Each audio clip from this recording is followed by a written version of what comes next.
Во водата во Гостивар се уште има бактерии, покажале денешните резултати од анализите од примеруците кои се земали изминативе 3 дена. Иако нема фекали, сепак е штетна и за пиење и за готвење.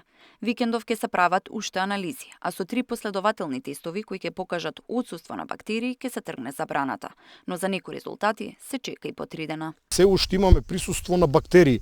Тие не се толку опасни како оние првите бактерии, фекалните бактерии кои што беа откриени на почетокот на оваа криза, но се уште водата не е подобна за користење за пиење. Така во текот на викендот, сабота, недела, понеделник ќе биде вклучен Институтот за јавно здравство заедно со Агенцијата за храна и ветеринарство, така што на дневна основа се земат примероци, но укажувам дека за да се добијат овие бактериолошки резултати потребно да поминат 24, некогаш 48 или 72 часа.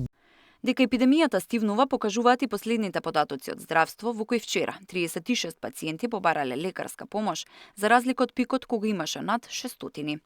Во текот на вчерашниот ден, во општата болница и во здравствениот дом во Гостивар биле извршени вкупно 36 прегледи, што е за 37 помалку во споредба со претходниот ден, кога биле регистрирани 73 прегледи. Во моментот во болницата се хоспитализирани 4 пациенти. Од почетокот на следењето во двете здравствени установи се извршени вкупно 4483 први прегледи, соопшти од Министерството за здравство. Иако епидемиолошката состојба се стабилизира, од здравство денеска објавија протоколи до граѓаните за одредени заболувања како жолтица, кои може да се појават по епидемијата.